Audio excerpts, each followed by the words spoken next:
இவ்வளோ குப்பைமேனி நம்ம கழுவி க்ளீன் பண்ணி வச்சுருக்கோம். இது என்ன 400 சோப்பா பண்ண போகிறோம்? இல்லைங்க. 40 சோப்பு மட்டும் தான் இவ்வளோ குப்பைமேனி. நம்ம பேருக்காக எப்பயுமே சேர்க்கறது இல்லைங்க. நம்ம நிறைய தாங்க குப்பைமேனி சேர்ப்போம். அவங்க என்ன தேவைக்காக நம்மகிட்ட கேட்குறாங்களோ, அந்த தேவை வந்து பூர்த்தியாகணும். அவங்க கேட்டதுக்கு குப்பைமேனி மட்டும் தாங்க. நம்ம அதோட வேப்பிலையும், பச்சளையும் சேர்த்து தாங்க நம்ம அரைச்சு கொடுக்க போறோம். இது 2 அரைக்கிறவங்கள கையெல்லாம் எரிய ஆரம்பிச்சுரும். அது மட்டும் இல்லைங்க, வீடெல்லாம் நாறி போயிரும். இதில இருக்க பெரிய வேலையே இவ்வளோ இலைகளையும் தண்ணி ஊத்தாம நம்ம அரைச்சு எடுக்கிறது தாங்க. பாருங்க சக்க தனியா பிரிச்சு எடுத்தாச்சு. இது கிளீன் பண்ணுறது என்னமோ ரொம்ப கஷ்டம் தாங்க. ஆனா, எந்த ஒரு வேலையா இருந்தாலும் நம்ம இஷ்டப்பட்டு செய்யும்போது அந்த கஷ்டம் தெரியாதுன்னு சொல்லுவாங்க. அந்த மாரி தாங்க எனக்கும் சோப் செய்றது எனக்கு ரொம்பவே பிடிக்கும்.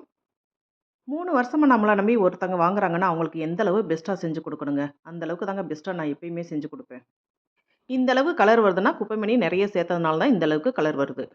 இதில நம்ம கொஞ்சம் தனியா எடுத்து வச்சிருக்கோங்க. அதில வந்து மஞ்சுஸ்தா சோப்பு வந்து ரெடி பண்ணிடலாம். இந்த பவுடர் வந்து மஞ்சுஸ்தா, பாசிப்பயிறு, உளுந்தம்பருப்பு, பாதாம் பருப்பு, பச்சை பயிறு, கடலைப்பருப்பு, ஆவாரம்பு, வெட்டி வேர் இந்த மாரி நெறைய ஒரு 18 வகை பொருட்கள் சேர்ந்து அரைச்சு எப்பயுமே நான் வச்சிருப்பேன். இதுக்கு முன்னாடி வீடியோல சொல்லியிருக்கேன்.